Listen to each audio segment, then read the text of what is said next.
était un naïf, mais qui était l'incorruptible, et qui, lui, réellement y croyait.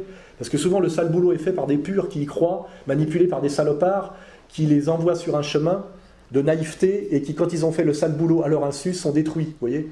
On peut dire d'ailleurs comme ça que Mitterrand a fait rentrer tous les juifs possibles et imaginables dans le système de domination politico-économique français, hein, et puis qu'à la fin, il s'est fait liquider. Hein, repassez-vous l'échange avec El Kabbach, l'échange de Mitterrand et El Kabbach. On voit bien que d'ici au mois de juillet, on va encore vous redemander que la France présente des excuses pour ce qui s'est passé à Vichy. Votre position est toujours la même. Ils attendront longtemps, ils n'en auront pas. La France n'a pas d'excuses à donner, ni la République. À aucun moment je ne l'accepterai. Je considère que c'est une demande excessive de gens qui ne sentent pas profondément ce que c'est que d'être français, l'honneur d'être français et l'honneur de l'histoire de France. Et vous recommanderiez à vos successeurs, s'ils sont de droite, d'adopter la même attitude? Ils feront ce qu'ils veulent, mais bien sûr. Pas de recommandation à faire. Non, mais parce que la pression va se faire également sur eux. Dans 100 ans, peut-être aussi encore. Ouais. Qu'est-ce que ça veut dire? C'est l'entretien de la haine. Et ce n'est pas la haine qui doit gouverner la France. Qui est le même échange que El Kabbach et Marine Le Pen la semaine dernière. Hein. Avant, c'était combien de temps ça va durer encore pendant 100 ans? C'est la politique de la haine. Je dicte de mémoire, mais on voit bien effectivement qui... Mitterrand dit bien qui est la haine. La haine, c'est ceux qui mandatent El Kabbach. Hein. C'est pas moi. Hein. Et la religion de la haine, c'est facile de voir. Il suffit de lire l'Ancien Testament pour savoir quelle est la religion de la haine. Hein. Il suffit de lire les prophètes de l'Ancien Testament pour voir quel est le projet. Hein. Le projet, c'est de soumettre les nations pour en faire des esclaves, hein, et pour amener le règne d'une communauté qui se définit racialement. Il ne faut pas oublier. Et racialement infiniment, puisque par le sang de la mer, pour être sûr que le sang n'ait pas été corrompu par le postier ou le plombier. Vous voyez ? Non, mais tout ça donc, est vraiment pensé racialement, intégralement. Et ce sont ces gens-là aujourd'hui qui nous donnent des leçons d'antiracisme et qui ont la haute main sur l'antiracisme et qui me font condamner pour racisme et apologie de la haine. Hein ? C'est pour vous dire qu'on est vraiment dans un monde totalement inversé. Et là, ça nous amène aussi même à l'éducation nationale et à la destruction même de l'âme, de l'enfance, en leur insufflant dès le plus jeune âge des valeurs inversées, qui les déconnecte de la loi naturelle. C'est que pour que tout ça passe au niveau du peuple français, il faudra rendre le peuple français infiniment bête, infiniment stupide, infiniment émotif, infiniment éloigné, de même ce qui était le projet des humanités des Lumières, qui était la transmission de la maîtrise de la logique, vous voyez, du logos. On voit bien aujourd'hui qu'il y a un processus, quand on parle de descendre, de destruction généralisée, parce que le peuple français, avec son bon sens, on va dire pays de Descartes, même si on ne veut pas trop rentrer dans le détail sur les faiblesses mécanistes de Descartes, c'est qu'en fait le français normal ne peut pas descendre aussi bas que là où on lui demande. Il voit bien que et le faire descendre au nom toujours de l'égalité et de la liberté. Hein. C'est toujours ça. C'est-à-dire qu'on arrive aujourd'hui à une dictature policière d'un tout petit nombre, et ça se fait toujours au nom de la liberté et de l'égalité. On prétend toujours nous défendre notre liberté et notre égalité. Hein. Et aujourd'hui, on voit bien que pour que le peuple de France accepte de descendre aussi bas dans une logique totalement inversée, il va falloir qu'on détruise en lui, par la petitesse, tout esprit de rébellion, hein, je reviens à ça, c'est-à-dire cette lâcheté, cette soumission que je vois tous les jours, c'est pour ça que je vous félicite d'avoir simplement le courage d'être là, je pense qu'il faut être déjà courageux pour venir là ce soir. On a des gens de plus en plus petits, c'est-à-dire qui sont que dans la soumission et la lâcheté, et qui disent oui, mais ferme ta gueule, bouge pas, il y a toujours une petite place à prendre, serre les fesses, enfin, vraiment, et qu'on le voit par je dirais, l'effondrement quasiment physique du personnel politique. Nous ne sommes aujourd'hui que représentés que par des nains, et je dis même des nains physiques. Hein. On a un ministre de l'Intérieur qui est le chef de la police, qui est un petit passif d'1,60 m, vous voyez ce que je veux dire ? C'est pas normal, vous voyez, c'est pas normal que les flics, hein, quand on voit ce que c'est qu'un grand flic, soient obligés, et pour chef, une petite franc-maçonne d'1,60 m qui travaille entièrement pour l'étranger et pour soumettre et humilier le peuple de France, et y compris d'ailleurs sa propre police. Hein. Car je fais une petite digression, depuis que les flics s'étaient amusés à faire des quenelles dans tous les sens, il est passé des directives en interne, etc. On a fait le ménage. Je vois même moi chez les gendarmes qui sécurisent les tribunaux, parce que j'y suis en permanence, c'est plus les mêmes gendarmes qu'il y a 2 ans. Les gendarmes, il y a 2 ans, ils faisaient des quenelles à tout va. Aujourd'hui, on a de plus en plus de petits gendarmes, des petits teigneux qui viennent m'emmerder quand je me mets à parler avec mon avocat, qui viennent m'emmerder, qui sont des petits avortons comme ça. Et on voit bien, pour ceux qui regardent les émissions là, les infos, qu'aujourd'hui on forme les corps constitués français à tous les niveaux, et non par la police, par des stages entiers qui passent par Auschwitz, à la soumission totale à l'idéologie shoatique, pour être sûr vraiment qu'ils feront le sale boulot jusqu'au bout. Et ce qui est très inquiétant, c'est que des peuples et des pays ont subi 50 ou 60 ans de bottage de cul par des élites illégitimes et des petits flics insupportables. Demandez à ceux qui ont vécu la Hongrie d'après-guerre, la Roumanie d'après-guerre, la Pologne d'après-guerre, comment ils ont morflé, et que la France peut tomber là-dedans, et on peut vivre peut-être, s'il n'y a pas un vrai sursaut du génie français, de l'esprit français, de la dissidence et du courage, une dictature de petits valses avec des petits flics qui, au nom de l'idéologie shoatique, passeront leur temps à nous persécuter, à nous soumettre. Et on le voit bien aujourd'hui par des marqueurs très simples. C'est qu'aujourd'hui, se scandaliser de ce qui se passe à Gaza, vous voyez, hein, qui normalement doit révolter, je dirais même, l'esprit soi-disant voltairien, aujourd'hui, un Premier ministre vous dit que c'est de l'antisémitisme déguisé. C'est-à-dire qu'aujourd'hui, nous devons être sionistes, et pas à l'époque où on pouvait rêver sur le kibbutz, mais être sionistes dans l'Israël de Netanyahou, de Plomb Durci, de Lieberman, de la Cisjordanie, c'est-à-dire de fanatiques militaro-religieux qui proclament et éructent leur haine de l'humanité courante au monde entier. Et nos élites socialistes, n'oubliez pas, socialistes, pas fascistes, hein, nous demandent de nous soumettre à ça, et nous soumettent à ça, et me soumettent à ça tous les jours, par ce qu'on appelle, non pas la justice, mais l'institution judiciaire. J'ai en ce moment 16 procès simultanés, vous voyez, pour me faire comprendre que je dois fermer ma gueule. Un contrôle fiscal carabiné qui vient du plus haut de Bercy, qui me demande de justifier à peu près chaque chèque que j'ai pu encaisser, et même avec le double contrôle fiscal aussi sur soi-disant la possibilité que je sois soumis à l'impôt sur la fortune, ce qui est délirant, me demander des comptes sur des choses qui remontent à 8 années. Vous voyez, vous imaginez, c'est-à-dire pour me pousser à la colère, au désespoir, à l'épuisement, par les moyens les plus vils qui existent, pas un combat dans l'honneur où quelqu'un me provoquerait en duel pour me passer par l'épée, mais pour me rendre dépressif, suicidaire, voire criminel, parce qu'à un moment donné, je fais en sorte de ne jamais voir mon contrôleur fiscal en payant quelqu'un, parce que je peux encore le payer, grâce à vous d'ailleurs, pour le voir à ma place, parce que le danger, c'est qu'à un moment donné, le petit avorton mandaté pour me persécuter, je risque simplement de le tuer avec mes mains, car je peux, moi, avec mes mains, le tuer en moins de 5 minutes. Vous voyez, c'est ça la réalité. Et pourtant, je suis obligé de subir sa persécution mesquine, comme une fourmi. Des fourmis détruiraient un lion qui a eu le malheur de s'assoupir sous un arbre, vous voyez. Et c'est une vision effectivement horrible et abjecte. Or, c'est la vision actuelle de notre France, et c'est ce que j'entends moi aujourd'hui pour les gens qui aujourd'hui légitiment l'éviction de Jean-Marie Le Pen. Vous voyez, il faut en passer par là pour se rapprocher du pouvoir. De quel pouvoir peut-on se rapprocher et quel pouvoir peut-on prendre quand on en passe par toutes ces abjections et ces soumissions? Ça veut dire en fait qu'on passe à un moment donné à la caisse, c'est-à-dire qu'on rejoint le pouvoir pour faire le sale boulot que le pouvoir veut que vous fassiez à sa place. Ça ne veut pas dire prendre le pouvoir, hein. Ça veut dire obtenir un petit rôle de capot, vous voyez, c'est pas ça, prendre le pouvoir c'est autre chose, hein. Et je pense à certains moments qu'il vaut mieux ne pas prendre le pouvoir mais continuer à incarner une résistance authentique plutôt que de détruire simplement d'ailleurs par la stratégie politique et qui passe toujours par des options morales, de détruire le dernier bastion qui pouvait être encore un bastion de résistance à ce monde de la petitesse, de la dictature, du monde des petits juges et des avocats, puisqu'en fait là aussi il y a un parallèle avec quand on sait que la société américaine, qui est la société, toutes ces contradictions ignobles sont exacerbées, la plus capitaliste, la plus communautaire, où le lobby judéo-sioniste est le plus puissant à la fois par Wall Street et par Hollywood, vous voyez, c'est bordé par les deux côtes, et puis il y a les rednecks au milieu, les ploucs américains, méprisés, écrasés, et à qui on ne demande pas leur avis. Cette dictature des avocats est importante à comprendre quand on sait, par exemple, qu'aux États-Unis, 20% du PIB, je crois, c'est des frais d'avocats, vous voyez.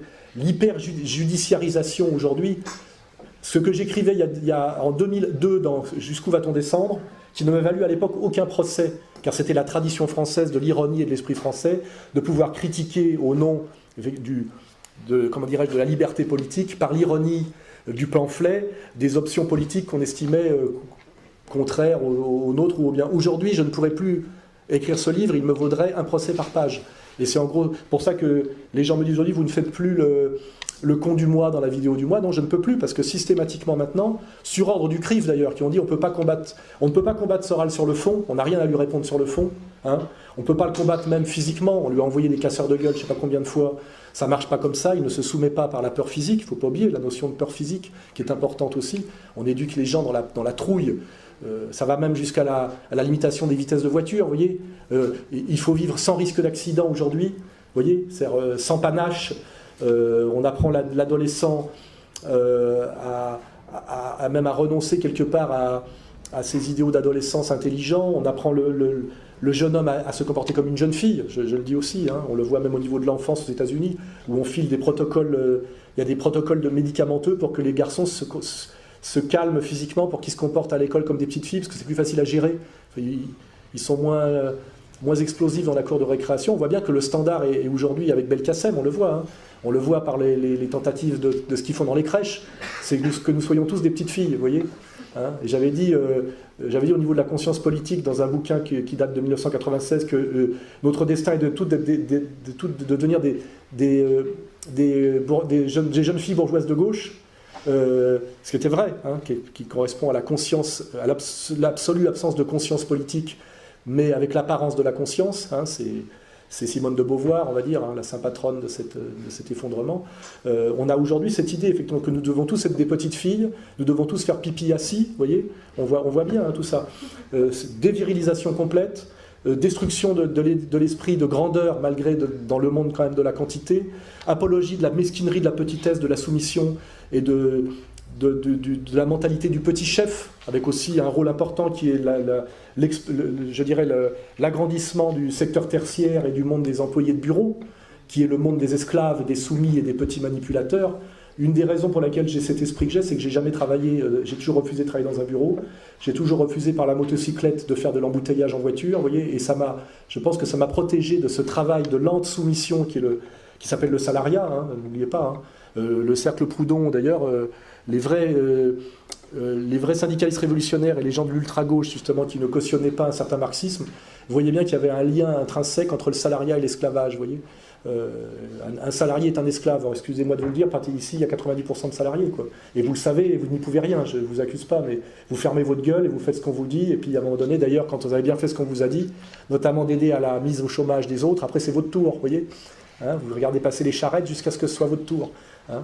Et puis vous dites, que puis-je faire d'autre? Ben oui, bien sûr, on a fait en sorte que vous ne puissiez pas faire grand-chose d'autre. Voilà. Et c'est toutes ces choses-là que j'essaye d'articuler. C'est pour ça que je pense qu'il faut vraiment se battre. Il faut avoir une analyse économico-sociale très sérieuse, et pour ça recourir d'ailleurs aux catégories marxistes de la lutte des classes, des antagonismes de classe, qui était le gros problème du cercle Proudhon. Hein. C'est qu'à un moment donné, il y avait quand même des gens qui venaient du mouvement ouvrier et d'autres qui venaient de la rente d'une aristocratie en fin de course, mais qui avait encore un peu de rente, et qu'à un moment donné, il y avait quand même, malgré des accords d'esprit et de grandeur, il y avait quand même des antagonismes de classe qui étaient assez forts. Et je le vois d'ailleurs aujourd'hui, même dans les combats qui sont menés à l'intérieur du Front National. Il y a la droite du Front National bourgeoise qui se dit que ça serait pas mal de participer au pouvoir en devenant, je vais dire, le complément du futur UMP, et puis les gens qui sont ouvrières au Front National qui ne le voient pas comme ça parce qu'eux se sentent plutôt des trahis du PCF. Or il est très compliqué d'articuler à l'intérieur d'un parti quand un parti ne recouvre pas une classe sociale, hein, et qu'il est composite, comme le cercle Proudhon, comme Égalité et Réconciliation, la fragilité est beaucoup plus grande, parce que les antagonismes de classe peuvent ressortir plus facilement, de même d'ailleurs que les antagonismes raciaux et religieux. C'est pour ça qu'effectivement, une société ethniquement cohérente, religieusement unitaire, et de petits entrepreneurs, c'est-à-dire de travailleurs libres, est une société incroyablement solide face aux agressions extérieures. Or, ça ressemble à la société, je dirais, si on recherche un précédent de l'histoire, à la société de la démocratie grecque telle qu'on nous la vante, qui est en fait une société de petits patrons propriétaires terriens qui savent manier les armes, vous voyez, qui savent manier les armes et qui sont capables de s'allier militairement. Et ça, effectivement, c'est sans doute la société la plus dure à combattre, à détruire de l'intérieur et à combattre de l'extérieur. C'est en fait le vrai idéal grec, mais qui en fait, ici on l'analyse par rapport à ce monde aujourd'hui de la petitesse et de la quantité, est un monde totalement aristocratique, en réalité, si on comprend bien ce que veut dire le mot aristocratique étymologiquement. Donc là aussi, il y a un travail de détricotage Qu'est-ce que la démocratie? Bon, comprendre l'Empire, j'ai quand même fait pas mal de boulot. Aujourd'hui, nous sommes dans une démocratie de marché et d'opinion qui, en fait, en dernière instance, le pouvoir de l'argent et du mensonge. Hein.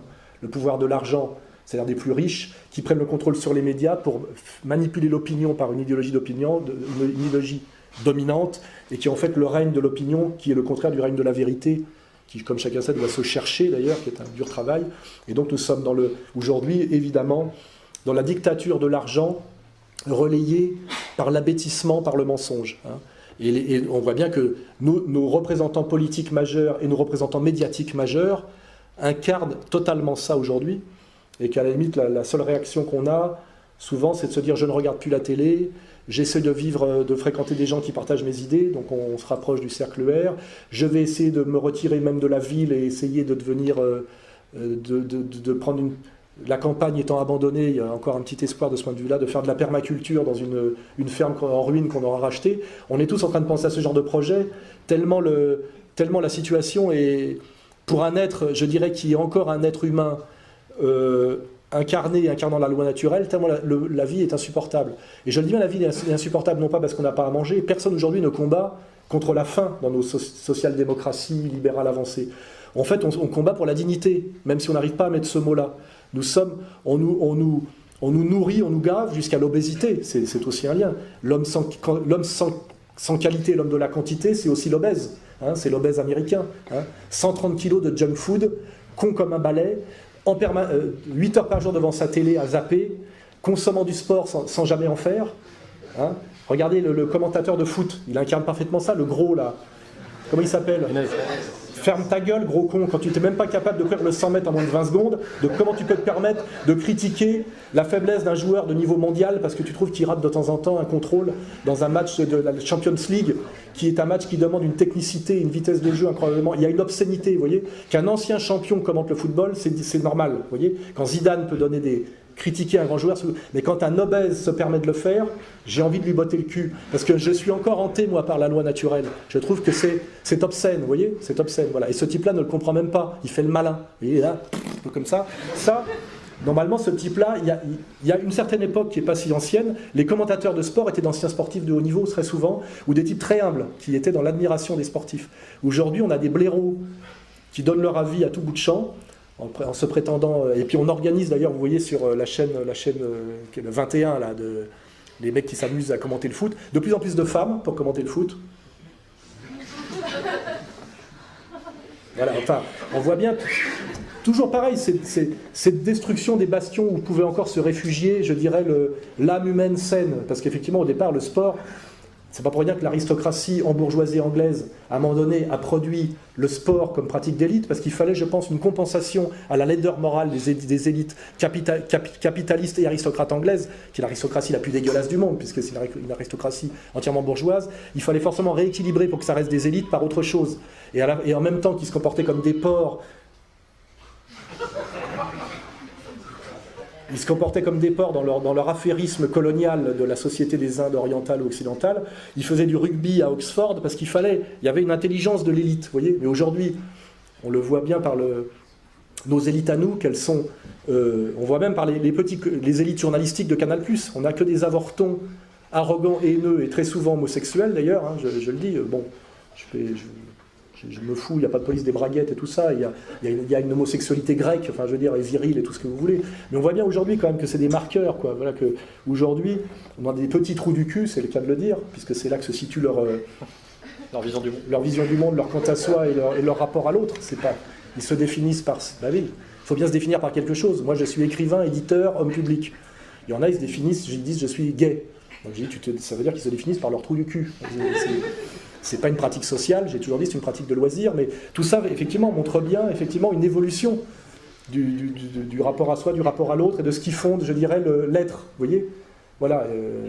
Normalement, dans une société classique, on est ce qu'on fait. Il y a un type, il est menuisier, charpentier, évêque. Vous voyez. Aujourd'hui, on est jeune fille de gauche. Gay, vous voyez, tout ça c'est des marqueurs, hein. Il faut être capable d'articuler ironiquement tout ça, je le dis bien, parce que j'essaie toujours de rester un peu rigolo, ce qui fait d'ailleurs que les faux intellectuels ou les prétentiaires comme Todd ne me considèrent pas comme un intellectuel, parce qu'eux sont totalement des intellectuels du règne de la quantité. Vous voyez, ils sont démographes et statisticiens, vous voyez. Ce qui le ramène à des pensées totalement grotesques, puisqu'après avoir parlé du hollandisme révolutionnaire, aujourd'hui, il dit que tous nos problèmes nous viennent du catholicisme zombie. Je ne plaisante pas, c'est-à-dire que le mec, il voit toujours le rôle de l'Allemagne dans la crise, le rôle du catholicisme zombie, il ne voit jamais le CRIF.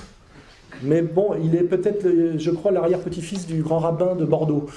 Peut-être qu'il y a quelque chose qui bloque dans son cerveau, vous voyez. Voilà. Donc, peut-être pour finir, parce qu'il faut que je pourrais parler comme ça, moi, comme Fidel Castro, pendant 12 heures. Quand je serai dictateur, je ne manquerai pas de le faire dans la chaîne unique en noir et blanc que j'aurais réimposée à tout le monde.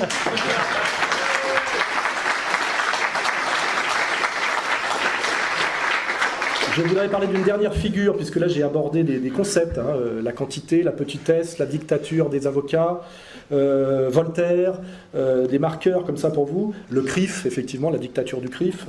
La dernière personne que je voudrais aborder pour finir, c'est Jeanne d'Arc. C'est demain, hein, la procession pour Jeanne d'Arc.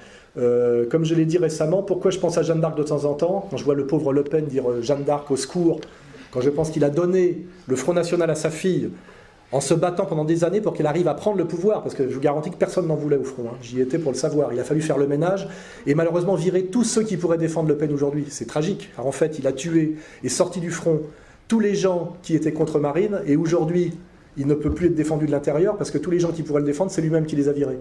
Pourquoi? Parce qu'il a transmis le pouvoir à sa fille en pensant peut-être que la loi de la fidélité au père, qui ça aussi fait partie des valeurs que nous défendons, serait plus grande que la petitesse du calcul et de la soumission. Et malheureusement, le pauvre Le Pen, c'est aussi un symbole qui est le dernier grand Français incarnant l'esprit français, au-delà d'ailleurs de toute position politique. Ancien engagé, lieutenant de la Légion, je crois, ou sous-lieutenant légionnaire, enfin je veux dire, qui incarne encore, qui est capable de réciter des centaines de poèmes par cœur, qui connaît toutes les chansons du répertoire. Homme admirable de la France mourante, vous voyez. Quand on le voit dire Jeanne d'Arc au secours à 86 ans au défi du premier, ça donne les larmes aux yeux, parce qu'on se dit ce dernier grand Français est en train d'être tué, et il est tué par quoi? Par sa propre fille, un avocat marron, ancien trotskiste de Marseille, un énarque. Il y a une tragédie, hein, et pour ceux qui me disent oui mais c'est le prix à payer pour accéder au pouvoir, je veux dire, cette chose-là à laquelle ces gens-là accéderont, et vous verrez que je suis prophète, Marine n'accédera jamais au pouvoir, hein. C'est Philippot qui accédera au pouvoir et Maître Collard, eux ils auront des places, elle n'aura jamais aucune place, car les gens qui nous dominent sont des racialistes intégraux, ils ne laisseront jamais une Le Pen, fille de son père, accéder au pouvoir. Elle aura fait le sale boulot pour les autres et elle se fera dégager à son tour, comme s'est fait dégager Chirac après avoir fait le coup du Veldiv, comme s'est fait dégager Mitterrand pour n'avoir pas accepté ce sale coup-là, elle sera elle-même aussi éliminée à son tour. Vous verrez, je suis prophète, vous verrez que je vous dirai, Soral l'avait prédit, comme à peu près tout, hein, ce que j'ai prédit depuis 10 ans. Hein, voilà. Et donc la dernière figure, effectivement, à laquelle je me réfère, c'est Jeanne d'Arc, parce que quand tout est perdu, dans l'histoire de France, il y a eu des miracles, même si c'est des miracles instrumentalisés politiquement, on le sait, sous la Troisième République, etc., ne soyons pas naïfs, mais il y a eu à un moment donné l'idée, et qui correspond à quelque chose de réel, qu'un petit personnage totalement imprévu et atypique, une jeune pucelle de 17 ans, fille de campagnard, mais ça peut être aussi à un moment donné un petit nobliau corse très récemment rattaché à un pays en pleine révolution, ça peut être un général qui n'a jamais fait la guerre, à un moment donné peut arriver un miracle. Et le miracle de Jeanne d'Arc est très impressionnant parce qu'il était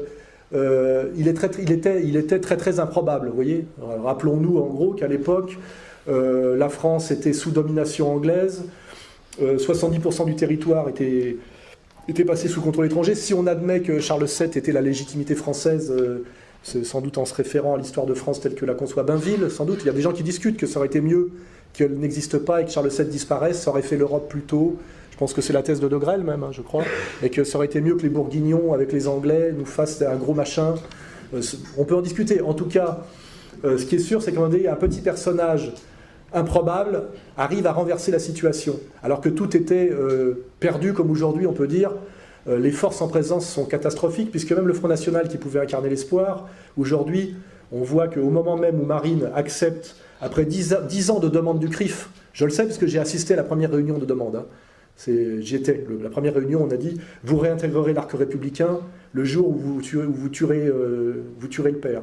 Et elle a dit non, non, non, non, non, jusqu'à ce qu'elle dise oui. Ça doit faire une dizaine d'années, vous voyez.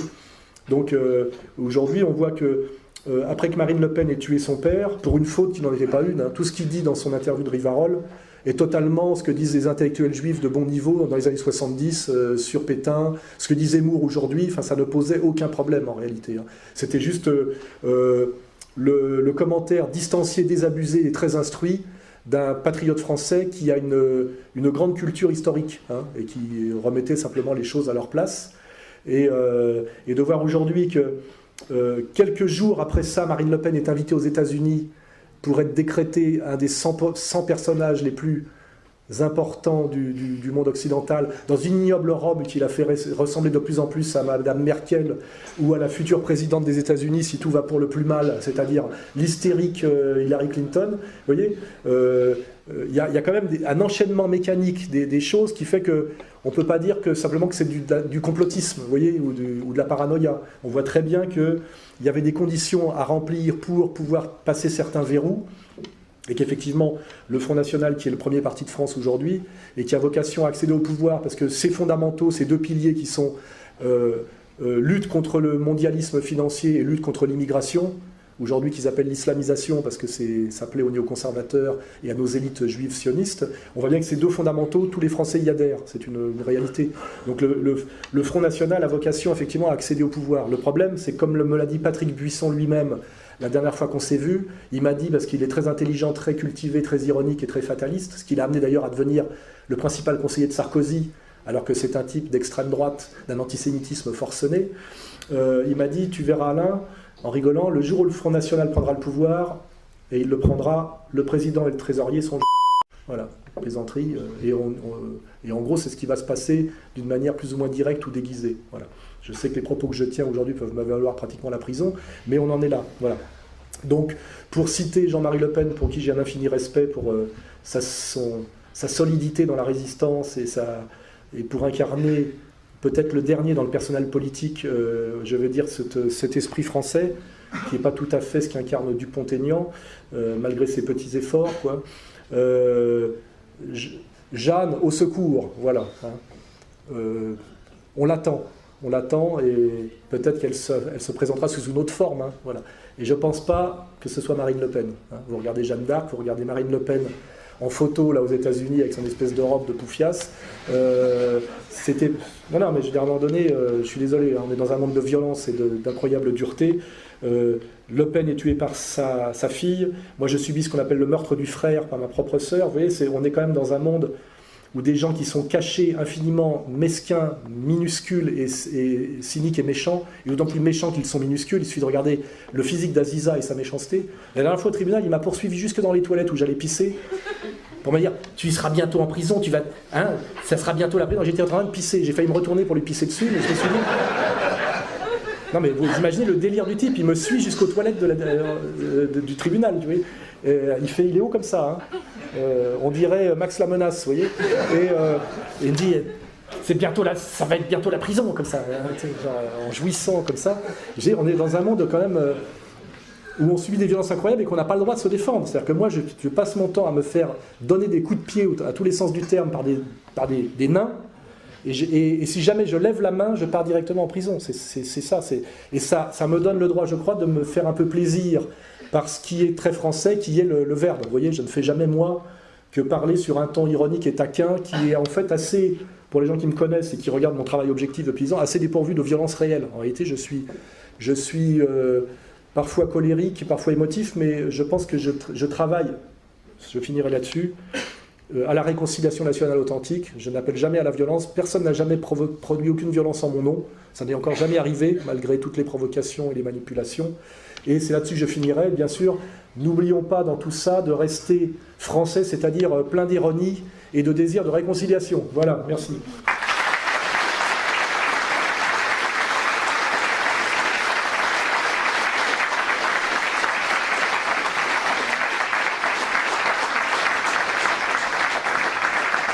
Et je rappelle par la dernière conférence avec Jacob Cohen à Marseille que nous tendons la main à tout le monde, hein, bien évidemment, et qu'il y a des gens en fait en permanence pour répondre à notre appel, mais que les médias et les politiques mentent pour que le français de base ne le sache pas. Hein. En réalité, nous ne sommes pas du tout isolés. Hein. On a, ça, comme vous le voyez ici, le consensus de réconciliation marche très bien. Mais le pouvoir politico-médiatique n'en veut pas. Le pouvoir politico-médiatique et donc financier veut la violence, la guerre et le chaos. C'est une certitude. Voilà. Merci Alain Soral. Pardon, c'est juste pour poursuivre la discussion, juste avant les questions-réponses. Je pensais à la personnage d'Aziza. Ça me fait penser au personnage incarné par Louis de Funès. Donc peut-être qu'à l'époque, dans le cinéma français, ils avaient déjà perçu ce genre de personnage qui arrivait.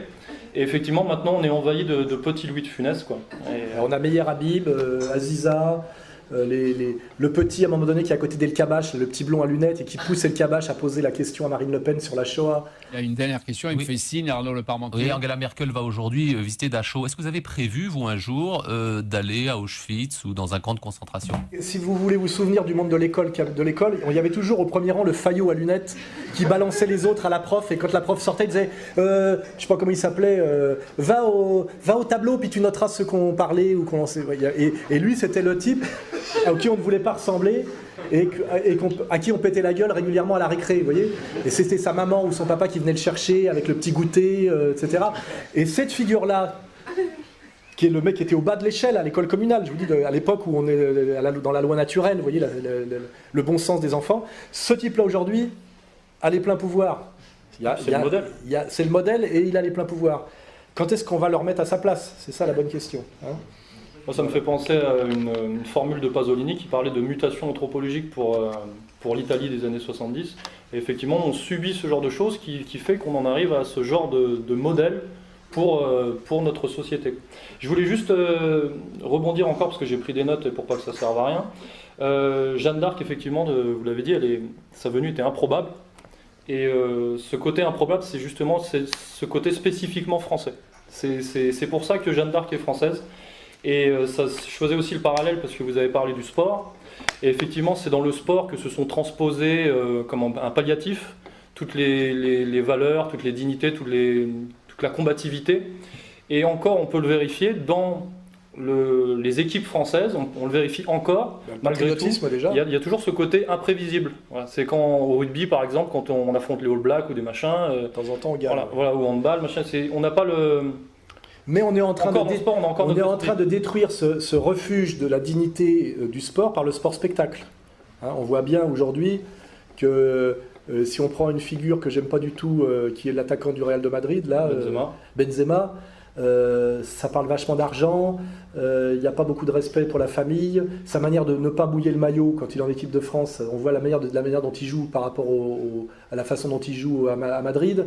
On a vraiment une destruction des valeurs du sport par le sport-spectacle. Le système trouve toujours un moyen d'aller salir et détruire ce sur quoi on essaie de rebondir pour se maintenir. Je pense d'ailleurs aussi par exemple au salafisme. Quand moi je tends la main au nom de la droite des valeurs aux musulmans qui ont encore des valeurs familiales, etc., etc., derrière on voit quel est le travail du système. C'est ce que j'ai appelé il y a des années, même si je me faisais emmerder pour ça, islamo-racaille au service de l'islamo-sionisme. Et ça donne Daesh, et ça donne les frères Kouachi, etc.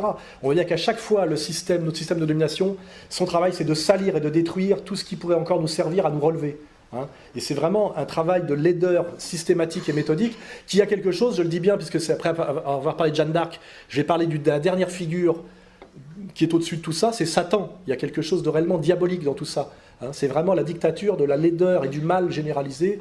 Et là, on peut vraiment parler de satanisme. Hein. Il y a une stratégie satanique de soutien à Daesh par les puissances occidentales, par cette alliance américano-saoudo-israélienne, hein, où on va aujourd'hui, hein, on va faire tomber pratiquement, parce que malheureusement les nouvelles ne sont pas bonnes, on va faire tomber la Syrie, qui va devenir un lieu de massacre, et notamment de massacre de toutes les minorités chrétiennes et même alaouites, c'est-à-dire les minorités non sunnites ou wahhabites. Et les gens qui signent pour ça, c'est le gouvernement français. C'est pas pour rien qu'on accepte ou que pour la première fois on ait le droit de vendre des Rafales au Qatar. C'est que c'est le Rafale qui va aller bombarder demain. C'est la manière de partager le gâteau du mal, vous voyez.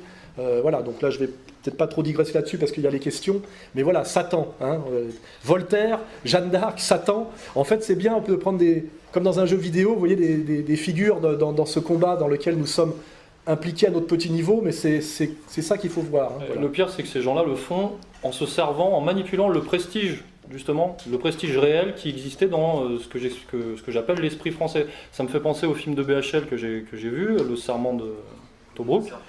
où effectivement, si lui il arrive à faire ça, c'est en se servant, en jouissant de ce que la France représente pour les Libyens, pour tout un tas de... En trichant sur ce qu'a pu être le Quai d'Orsay du gaulien des années 60. Donc ces gens-là savent ce qu'est l'esprit français, ils le connaissent très très bien. Ils le pervertissent, ils le pervertissent systématiquement, oui, bien sûr.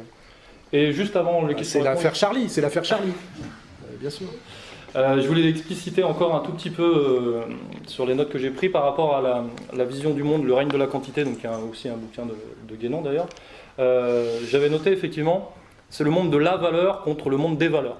Parce que la valeur, effectivement, la quantité, c'est-à-dire que tout est quantifiable, puisque une formule que j'utilise, c'est que pour eux, on disserte sur la valeur des choses, pour ce monde, pour cet esprit bourgeois, de la même manière qu'on négocie un prix. C'est-à-dire que tout a une valeur, tout a une... Combien tu vaux, c'est ça que ça veut dire, combien tu vaux. Quel est ton prix? Moi, le message que j'ai reçu pratiquement tout le temps, depuis des années, c'est quel est ton prix pour fermer ta gueule, tu vois, en gros. Qu'est-ce que tu veux? Vous voyez, et à un moment, quand on dit, mais ça n'a pas de prix, les gens disent, comme ma sœur, il devient fou. Vous voyez, pour ma sœur, je suis fou. Parce qu'elle, elle est dans ce monde-là, elle ne comprend pas ce que je fais. Elle se dit, mais quel gâchis, avec tout le talent qu'il avait, il aurait pu être à Cyril Hanouna. Vous voyez, bien sûr, c'est ce que... Le seul qui avait compris ça, c'était d'ailleurs celui qui s'est pratiquement suicidé de drogue, là, dont je parle de temps en temps, l'animateur de télé de la rue, parce qu'il était un peu moins con. Et la dernière fois que je l'ai vu, il pleurait. Il m'a dit, en gros, il estimait avoir raté totalement sa vie, ne pouvoir supporter, alors qu'il était richissime et célèbre, ce qu'il faisait que par la drogue jusqu'à en crever. Et lui, il avait compris parce qu'il n'était pas trop bête. Il avait encore les moyens de comparer. Mais Cyril Hanouna ne peut même pas comprendre ce que je lui dis, quoi. J'essaye pas d'ailleurs. Hein. Je me dis, bon, j'essaie de me tenir loin. Voilà, quand je vois passer la télé, hop, j'éteins la télé. Voilà, mais on en est là aujourd'hui. C'est d'essayer de se tenir loin de la contamination. Voilà. Bon, on va arrêter les digressions parce qu'il y a le train à 20h. Hein.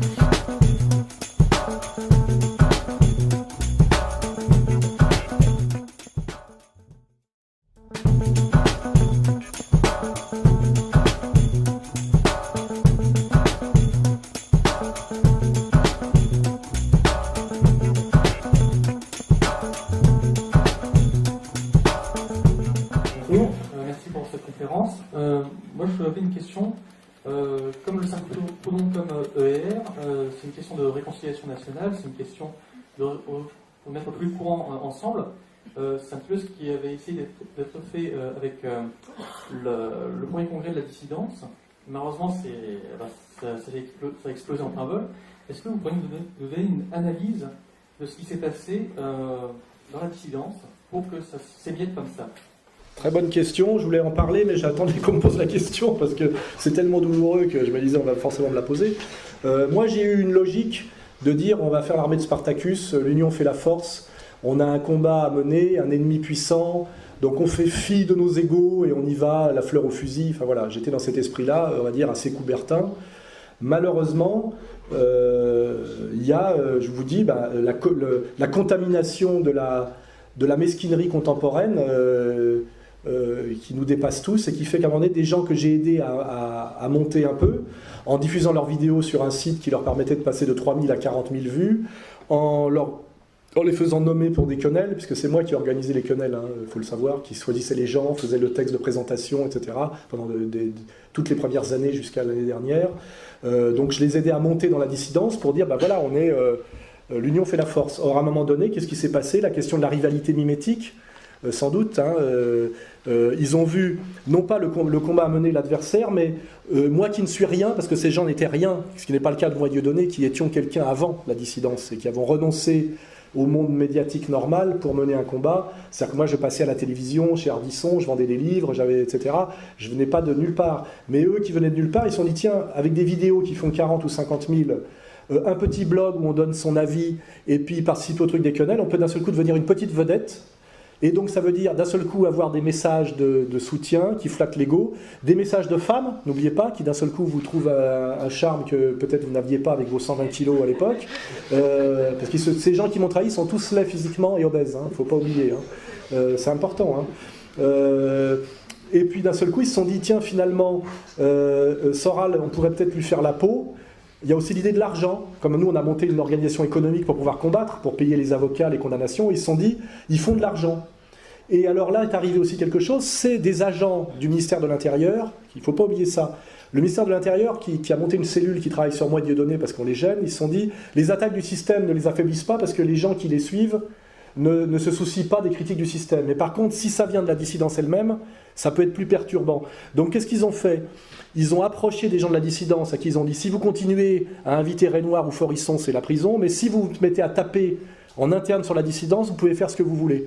Et je le sais parce qu'ils ont fait ça déjà avec un type dont vous avez oublié l'existence, qui s'appelait Boulefcade, que j'ai aidé au début parce qu'il faisait le planton devant une banque. On l'a aidé à exister, on l'a soutenu, on l'a fait nommer et avoir une quenelle, on a édité un t-shirt, on lui a donné l'argent, et puis à un moment donné, je le sais après coup par les gens même qui ont suivi l'affaire, les flics l'ont convoqué, ils lui ont dit tu peux faire tout le guignol que tu veux devant une banque, on s'en fout, mais tu arrêtes de soutenir Dieudonné et Soral, et tu arrêtes de faire des quenelles. Et là d'un seul coup, les gens qui étaient autour de lui ont changé. C'est plutôt des trotskistes antifa qui se sont mis avec lui. Il n'y a plus une quenelle et il s'est mis à me rentrer dans la gueule systématiquement. Quand j'en ai eu marre qu'il me rentre dans la gueule systématiquement, j'ai simplement fait travailler mes limiers à moi, qui travaillent sérieusement, et j'ai sorti la maison qu'il avait à Lons-Saunier, alors qu'il me faisait croire qu'il lui fallait 50 € par jour pour dormir à l'hôtel, et il m'appelait régulièrement en me disant j'ai plus de carte bleue, file-moi 100 € pour que je puisse aller dormir à l'hôtel, sinon je vais dormir dans la rue. Le mec, finalement, voilà. Donc quand on a montré sa maison à Lons-Saunier avec son jardin, il a disparu, donc vous avez même oublié qu'il avait existé, ce connard-là. Mais moi, il m'a fait chier pendant 2 ans. Hein. Voilà. Et puis après, il y a eu par exemple Farida Belgoul, pareil. Alors elle a été approchée par quelqu'un dont je ne donnerai pas le nom, parce qu'à un moment donné, vous verrez le même petit documentaire qu'on a fait sur Farida, sur cette personne. Elle a été approchée et on lui a dit, tu sais, en fait, Soral, il est drogué jusqu'à la moelle, il se lève tous les jours à 18h, et il partouse par paquet de 6 des musulmanes mineurs voilés. Et il a mis tout son argent, c'est-à-dire des millions d'euros, sur un compte en banque offshore, et il va bientôt partir avec le magot. Il y a quelqu'un envoyé par le ministère de l'Intérieur, quelqu'un qui est un type qui a fait de la prison et qui est tenu par la police, qui nous a infiltrés, et dont le travail a été pendant des mois de raconter des saloperies sur moi à tous les gens de la dissidence. Et il y a ceux qui n'avaient pas envie de le croire, ceux qui ont fait leurs recherches, et puis ceux qui avaient très envie de le croire, comme Salim Lahibi, parce qu'en fait, il s'est dit, tiens, Soral, il a monté une maison d'édition, il fait son site internet, il m'a aidé à monter, maintenant, à la limite, comme je vendais ses livres et que j'ai demandé 50% parce qu'il y a tous les frais de logistique, etc., il s'est dit, je pourrais gagner plus si finalement, je lui faisais la peau et que je prenais sa place. Donc il a monté un petit complot. Vous verrez que tout ce que je vous raconte là est vrai et aussi sale et aussi triste que ça. Il a monté un petit complot avec des gens de sa région en disant, quand il y a eu l'affaire Binti qui a été montée par Street Press c'est Soros, Fondation Rothschild, Achomer, je ne sais pas trop quoi, sur une histoire de personnes que je n'ai jamais vues de ma vie, que j'ai refusé de rencontrer, il faut vous dire à quel point et une personne, je vous raconte son CV, qui a fait de la prison pour trafic de drogue, qui était la maîtresse du deuxième fils Sarkozy, qui est soi-disant producteur de rap, qui ne peut pas mettre les pieds en France parce qu'elle est sous le coup de plusieurs condamnations, vous voyez, et qui se vante d'avoir touché 2 chèques pour avoir monté la cabale contre moi, qui a été relayée par Joe Dalton, un agent de SOS Racisme, et tenu directement par Julien Drey, qui est impliqué dans des affaires de viol collectif, mais qu'on présente comme un héros de l'antifascisme, alors qu'en fait c'est juste un petit voyou de 3e zone. Enfin, vous voyez, le ministère de l'Intérieur, à un moment donné, pour régler le danger Soral Dieudonné, a compris qu'il fallait qu'ils nous attaquent de l'intérieur. Et pour ça, ils ont approché, manipulé des gens de la dissidence que nous avions aidé à monter, moi et Dieudonné. Le dernier en date, c'est Laurent Louis, pour nous affaiblir de l'intérieur. Et c'est vrai que c'est plus efficace comme combat que de l'extérieur. Et malheureusement, des gens qui auraient dû être imperméables à tout ça, se sont révélés perméables à tout ça, parce que ce ne sont pas des gens comme Dieudonné et moi qui avons du talent et qui avons été au bout d'un engagement, mais c'est des gens qui nous ont rejoints, qui venaient de nulle part, et qui sont devenus des toutes petites vedettes par la dissidence. Et ils ont vu la dissidence comme un moyen d'exister et un moyen de célébrité, c'est-à-dire avec une démarque par showbiz de la dissidence, alors que pour nous, c'est un combat de résistance. Et un des exemples parfaits de ça, c'est aussi Meta TV, parce que j'en profite là pour faire le boulot, qui effectivement au début, on les a aidés, hein, puis à un moment donné, quelqu'un est venu leur donner de l'argent pour les aider, qui est un de mes ennemis mortels, et qui est du camp d'en face, dont je ne citerai pas le nom, mais j'ai tout ça dans mes dossiers. Et puis d'un seul coup, au lieu d'effectivement de parler de choses sérieuses, ils se sont mis à m'attaquer systématiquement et à parler plus que de reptiliens, d'Illuminati et d'histoires de je sais pas trop quoi, vous voyez. Et puis il n'y a plus que de la pub sur leur site, vous voyez. Donc il y a l'idée effectivement de gens qui sont venus pas forcément pour de très bonnes raisons, c'est-à-dire pas pour combattre un ennemi puissant, mais pour se montrer et se faire valoir, parce qu'ils ont vu le côté fun et facile de la dissidence. Ils n'ont pas vu les agressions, les procès, les contrôles fiscaux qu'ont subi moi et Dieudonné depuis plus de 10 ans. Ils ne savent pas ce que c'est que le vrai combat. C'est pour ça qu'ils vont tous disparaître, et ils disparaissent tous les uns après les autres. Ne vous inquiétez pas là-dessus. Hein. Vous n'entendrez plus parler de Cardet. Quand vous allez en entendre parler, vous allez tomber de haut. Vous saurez qui c'est, d'où il vient, ce qu'il a fait, pourquoi il a été mis en place. Mais vous ne les voyez plus aujourd'hui.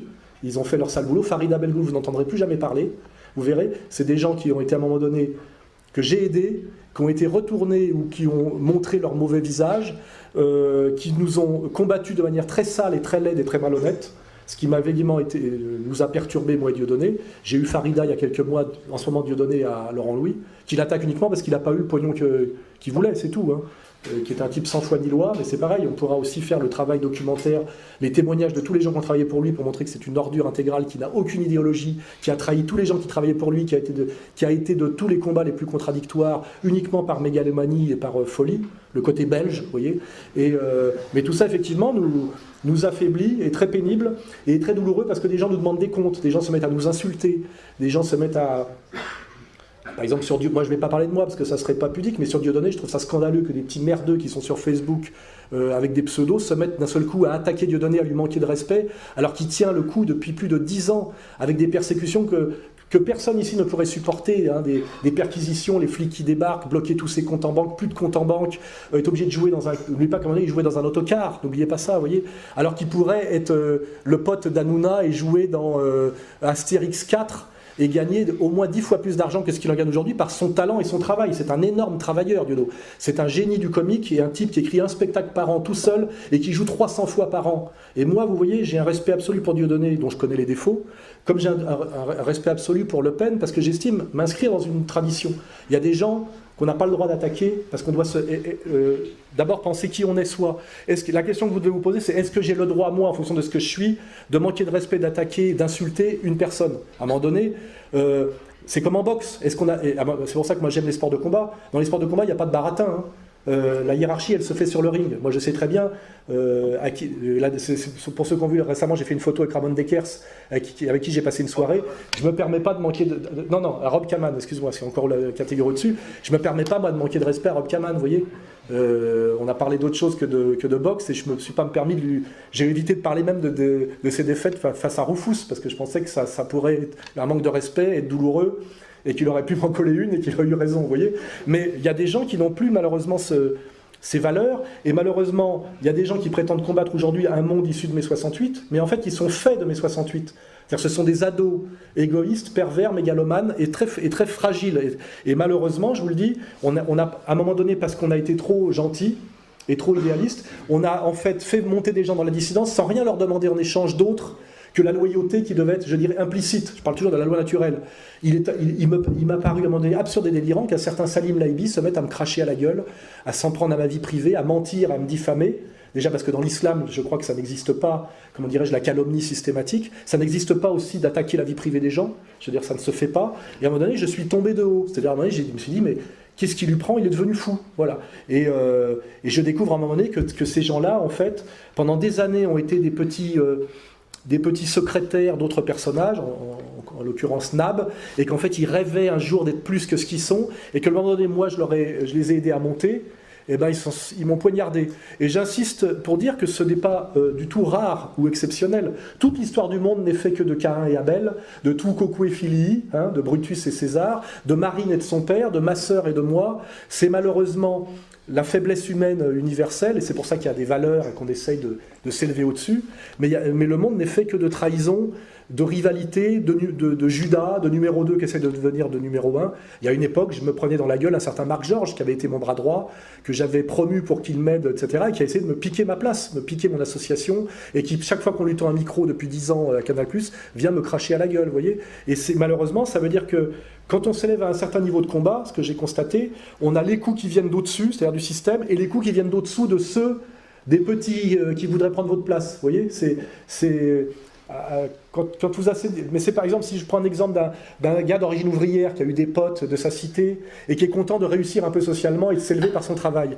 Il se dit, mes potes vont être contents parce que je peux les inviter au resto, machin, il va découvrir que tous ses potes vont le mettre à le haïr et vont le traiter de riche et de salaud, etc., ou essayer de lui emprunter de l'argent sans lui rendre, etc. J'ai vécu tout ça personnellement, hein, parce que je viens vraiment du très bas, contrairement à ce que certains pensent, et malheureusement, quand on s'élève un petit peu, eh ben on découvre exactement, je sais pas, comme dans le pilotage, là, qu'il faut doubler le mec de devant, et puis il faut aussi pas se faire doubler par le mec de derrière. Et aujourd'hui, dans ce combat qu'on mène, effectivement, on a la violence de Valls et du CRIF qui est très violente sur moi et Dieudo. Et je vous garantis que heureusement que j'ai une organisation et que j'arrive à faire rentrer du pognon, etc. Sinon, j'aurais déjà disparu et quitté le pays. Et puis les petits qu'on a essayé de faire monter en pensant qu'ils avaient compris le combat, ce qu'on pouvait faire et ne pas faire, etc. Et qui ont leur petit ego personnel. Se sont laissés manipuler, et j'estime que ce n'est pas vraiment une excuse, parce que quand on vous raconte des conneries sur les gens, on n'est pas obligé d'avoir envie d'y croire. À un moment donné, on peut aller vérifier, vous voyez, et qui ont été manipulés par le système, parce que souvent il y a eu des interventions, effectivement, des manipulations, effectivement, et qui se mettent d'un seul coup à se retourner contre vous, essayer de vous tuer pour prendre la place, pour aussi faire parler d'eux. Je sais que Salim Laibi dit, quand je parle de vitamine C, je fais 5000 vues, quand je parle de Soral, je fais 50 000. Et à un moment donné, Farida Belgoul, par ses assistants, qui sont tous venus me voir, etc., elle était en permanence en train de regarder les scores sur YouTube et Dailymotion. Elle ne vivait plus pour voir si elle avait été à 45 000, 46 000, etc. C'est-à-dire que elle était devenue une vedette d'Internet, vous voyez. Et malheureusement, ce vedettariat sordide auquel moi je suis sorti pour ne pas me retrouver comme ma sœur aujourd'hui, dépressive, botoxée, et obligée de tuer son propre frère pour faire un dernier tour de piste, en allant signer des bouquins un dimanche dans un centre Leclerc, 3 livres vendus dans l'après-midi, je sais pas, vous voyez, parce que derrière, derrière, le soir, je vous garantis, la dépression nerveuse, elle est pour après. J'ai pas besoin, justice immanente, hein, j'ai pas besoin de me fâcher. Hein. Plus personne de la famille ne veut lui parler, et quand elle aura fini son tour de piste de trahison, même les gens qui l'ont poussé à la trahison la méprisent, parce que c'est les gens qui l'envoient au casse-pipe ont le sens de la famille, eux. Et ils savent qu'il y a des choses qui ne se font pas. À la fin, ça sera la solitude, la vindicte, exactement comme la propre petite fille de Le Pen, vous avez vu, elle renonce à se présenter en PACA, parce qu'elle a voté la mise à mort de son propre grand-père. Et elle dit, je ne me présente pas, j'ai peur, physiquement. Elle a peur de se faire cracher à la gueule sur les marchés de PACA, vous voyez. Donc à un moment donné, il y a aussi... assois-toi au bord de l'Oued et regarde passer le cadavre de tes ennemis, les chiens aboient, la caravane passe, vous voyez, il y a tous ces dictons-là. La durée, le temps est un truc fondamental. Moi, j'en prends plein la gueule, mais je me dis, pensez à tous les gens qui ont prétendu me faire la peau, qui étaient plus malins. Dantec, qui m'a fait un procès, il est en train de crever, le pauvre, au Canada, il n'ouvre plus. Nab, il écrit un livre de 2000 pages sur moi, on l'attend toujours. N'oubliez pas, je veux dire... on en prend plein la gueule de partout, et si Jésus a eu, comment dirais-je, Judas, je ne peux pas être meilleur que Jésus, c'est pas parce que je suis mauvais, etc. Dieudonné, il a eu Ahmed Moualek, il a aujourd'hui Laurent Louis, moi j'ai eu Marc Georges et Salim Laibi. Malheureusement, tout ça est universel, et c'est pour ça que nous sommes sur Terre, hein, et qu'effectivement, il faut qu'il y ait quelque chose au-dessus qui s'appelle le paradis, et quelque chose en dessous qui s'appelle l'enfer, pour que la vie soit supportable, vous voyez. Parce que c'est vrai que sinon... Ça, c'est une vraie question fondamentale, plus que religieuse, mais anthropologique. La vie est insupportable si on ne peut pas penser que quelque part, à un moment donné, il y a une justice divine, etc. Tellement c'est dégueulasse. Vous voyez, mais la vie est un combat, voilà. Je le répète, et c'est un dur combat, un combat d'une grande violence. Et quand on se hisse à un certain niveau comme moi, de prétention, d'arrogance dans le combat, le retour est très violent, très pervers, très, je dirais, d'intensité égale, hein, en valeur absolue, pas forcément en qualité, parce que moi, je pense de jamais trop taper sous la ceinture, mais en valeur absolue, effectivement, on vous renvoie une énergie à peu près comparable. Et comme on ne peut pas me combattre selon mes valeurs à moi, le combat est d'autant plus dégueulasse et sordide que j'essaye, moi, de le maintenir à un niveau de sérieux, voilà, de qualité, etc.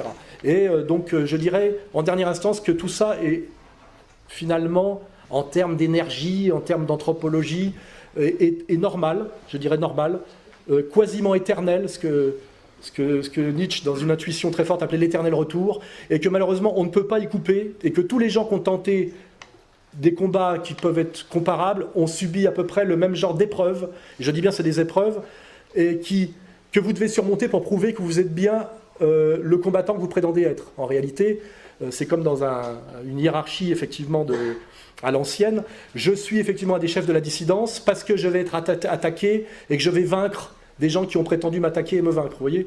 Et c'est ce que je suis en train de faire. Et si je suis vaincu, eh ben, je dirais à la Jacques Taest, tant pis pour moi. Voilà. Je finirai là-dessus, sur cette digression, effectivement, sur la dissidence. Voilà. Merci pour cette réponse. Pour le cercle Proudhon, juste en deux mots, le cercle Proudhon n'a pas explosé que sous le poids de ses contradictions internes et de ce genre de choses. C'est aussi l'avènement de la Première Guerre mondiale qui a mis fin, qu'il n'avait pas vu venir et qu'il ne voulait pas voir, qui a mis fin à l'expérience du cercle Proudhon. Peut-être quelque chose dont il faut tirer la leçon. Merci. Une autre question.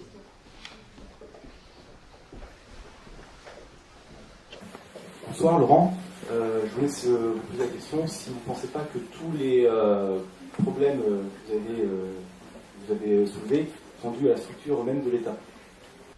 Je ne comprends pas tout à fait la question. Structure même de l'État, ça veut dire quoi? La structure de l'État en parlant de le fait d'une hiérarchisation du pouvoir au lieu de travailler sur la communauté, sur la nation. Bah, si je pense à la question qu'on vient de me poser, on avait une organisation volontairement très anarchique avec Dieudonné et la dissidence, en ne donnant aucune directive, en ne demandant aucune contrepartie quand on faisait la promotion de certains, on leur faisait pas signer des chartes, etc. Si je pense par exemple à Farida Belgoul, elle est venue, on l'a découverte un jour, on lui a donné le micro, on lui a fait faire une vidéo, elle racontait l'arnaque de SOS Racisme et tout ça, et on l'a aidée à monter. Elle a voulu monter les JRE, on lui a fourni les cadres pour le faire, etc. Et puis à un moment donné, elle s'est prise pour une star, elle s'est prise pour Jeanne d'Arc, elle a commencé à cracher un peu sur tout le monde, et je pense que c'est même l'absence de hiérarchie et de type, de verticalité qui a produit tous les problèmes. Parce qu'en fait, j'aurais dû lui demander au fur et à mesure que je l'aidais à monter des garanties de réciprocité et même j'ai presque quelque chose de l'ordre du contrat, vous voyez, pour être sûr qu'elle ne pouvait pas faire n'importe quoi. Et pareil pour Salim Laibi. Salim Laibi un jour m'a dit, je me présente aux élections à Marseille, est-ce que tu peux venir me soutenir? Je ne lui ai demandé aucune contrepartie, je ne lui ai même pas demandé de me rembourser le billet de train pour regarder les vidéos, je suis allé le soutenir avec Dieudonné, etc. Et j'estimais que ce don amenait un contre-don évident. Et d'ailleurs ce contre-don qui n'a jamais existé, puisque je ferai remarquer que moi j'ai relayé les vidéos de tous ces petits dissidents sans jamais demander qu'ils relayent les miennes sur leur propre site, et ce qu'ils n'ont d'ailleurs jamais fait, puisqu'il était évident que moi j'avais un gros site dominant, et donc j'aidais les petits à monter, et que j'avais pas exigé qu'eux-mêmes se servent de leur site pour me renvoyer l'ascenseur. Mais peut-être que j'aurais dû exiger systématiquement qu'ils me renvoient l'ascenseur, parce que comme ça, ils auraient été, je dirais, mouillés avec moi idéologiquement. Alors qu'après, ils ont pu dire, oui, mais moi, Soral m'a relayé, mais moi, je n'ai jamais relayé parce que je pensais profondément que c'était de la merde, parce que j'ai découvert que des mecs, en fait, ça faisait des années qu'ils disaient, oui, pour moi, Soral n'est qu'une étape, j'ai vocation à devenir le chef de la dissidence, de toute façon, c'est un décadent. Genre, ils avaient déjà décidé, des années et des années avant, de me faire la peau, vous voyez? Ce qui est quand même... une mentalité, effectivement, à laquelle je suis totalement étranger, ou une mentalité à laquelle je suis qui m'est étrangère, voilà. Et c'est pour ça que souvent j'ai du mal à voir ce genre de coup venir, parce que j'ai du mal à me mettre dans la peau de ce genre de mec. Voilà, j'arrive pas à me mettre dans la peau d'un type qui peut faire copain avec un mec pendant 5 ans, avec déjà l'arrière-pensée de le poignarder dans le dos. Je ne fonctionne pas comme ça, mais c'est aussi parce que je ne fonctionne pas comme ça que vous êtes là ce soir, excusez-moi.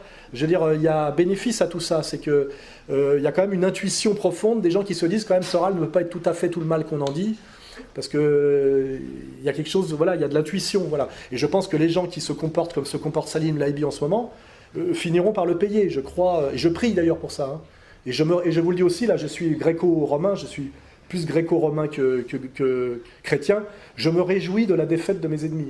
Voyez, quand Richard Descoings est mort, sodomisé de drogue dans un hôtel new-yorkais, j'ai pas fait semblant de pleurer sa mort. J'ai dit cet enculé est mort comme il a vécu. Voyez, voilà. Et je le dirai donc de tous les ennemis dont je vous ai parlé, sans problème. Voilà, je ne suis pas masochiste. Voilà, je finirai là-dessus. Pour peut-être le monsieur poser une question, je pense, à un niveau plus politique, peut-être au niveau de l'État. Ouais, mais ce que je peux dire, moi, c'est que le Cercle Proudhon prônait un équilibre justement entre un État fort, à savoir incarné par un roi, et réduit à des fonctions diplomatiques et guerrières, et une société civile forte, à savoir organisée en corporation. Une société, c'est ce que prônent les syndicalistes révolutionnaires, une société de producteurs, libres et indépendants, peut-être autonomes, de petits propriétaires, comme les Grecs. Et c'est tout l'inverse, et c'est marrant.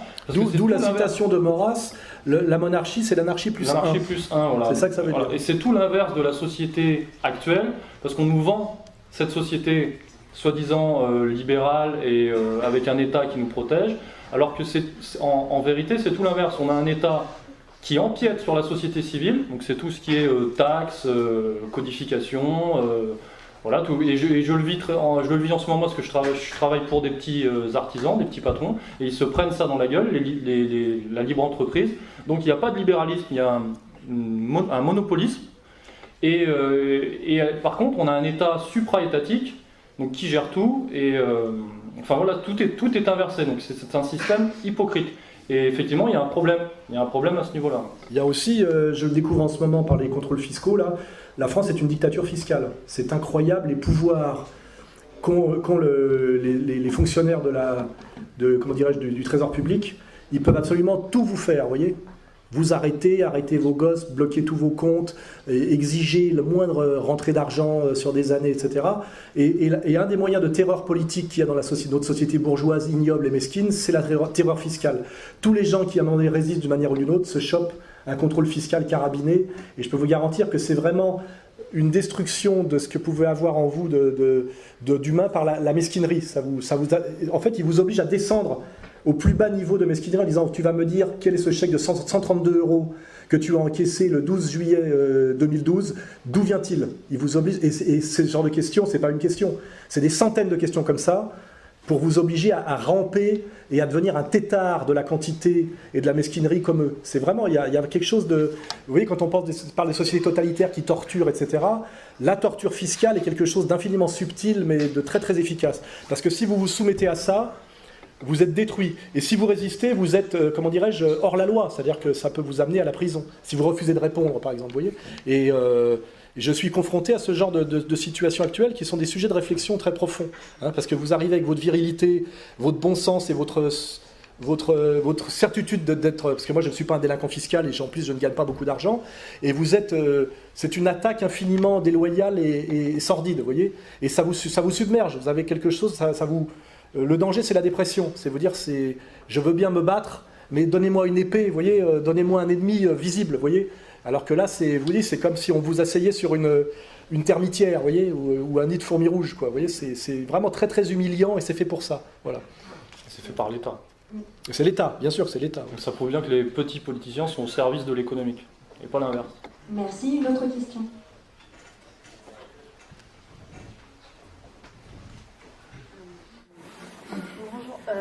Non, j'avais une question par rapport à Proudhon. Ça marche pas. Si, parlez fort et près du micro. Quand on lit Dostoïevski, on se rend compte que dans les milieux révolutionnaires de la fin du 19e siècle en Russie, c'était Proudhon la référence. Et que Marx, pareil, dans l'introduction à Marx, j'ai appris qu'il s'était dépêché d'écrire Le Capital pour contrer Proudhon. Donc et j'ai pas lu Proudhon encore. Je voulais savoir pourquoi on n'entend pas du tout parler de Proudhon et qu'on entend beaucoup parler de Marx. C'est une question subtile. Hein. Et en annexe, quel livre de Proudhon vous me conseillez? Moi, ce que je dirais là-dessus, ma théorie là-dessus, c'est que Proudhon était peut-être, alors ça c'est vraiment compliqué, mais c'était peut-être le plus subversif des deux, parce que le plus connecté justement à ce qu'on appelle l'humanité, la vitalité, la combativité, la réalité. Voilà. J'ai écrit sur cette question très précise dans Comprendre l'Empire. Hein. Si vous le lisez, vous verrez que j'en parle. Oui, vous retrouverez le passage. Je parle justement de Proudhon et de Sorel, qui sont en fait beaucoup moins des hommes de concept au sens de la toute-puissance du concept, mais plus des hommes du réel et de l'intuition.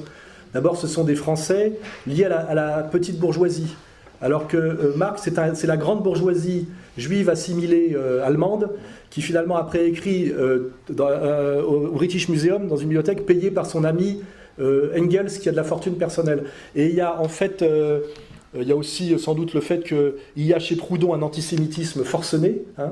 C'est-à-dire qu'il y a un très gros... Au moment de l'émergence de tous les mouvements révolutionnaires européens qui se passent très fortement...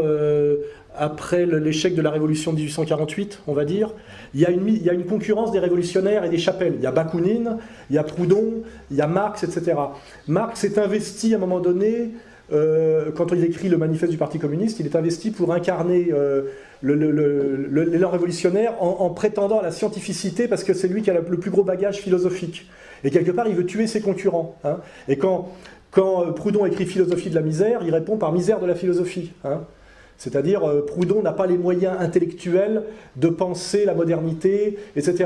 Et en fait, ce que je dis dans Moi comprendre l'Empire, c'est que l'histoire a prouvé que les intuitions de Proudhon avaient triomphé de l'arrogance conceptuelle de Marx sur la longue durée. Et notamment, ça se passe au niveau que chez Marx, la révolution est compatible avec le salariat et rend même l'extension du salariat nécessaire, alors que chez Proudhon, il y a cette intuition qu'il faut une communauté fraternelle et horizontale de petits patrons, et il y a une dimension anarchisante qui dit que finalement, chez Marx, c'est très hegélien quelque part, mais de l'hégélianisme grossier, c'est-à-dire qu'il faut accomplir jusqu'au bout le processus bourgeois pour le subvertir en dernière instance. C'est-à-dire qu'une fois qu'on aura construit cette pyramide étatique totalement verticale, il suffira de prendre le pouvoir du sommet et tout le reste suivra.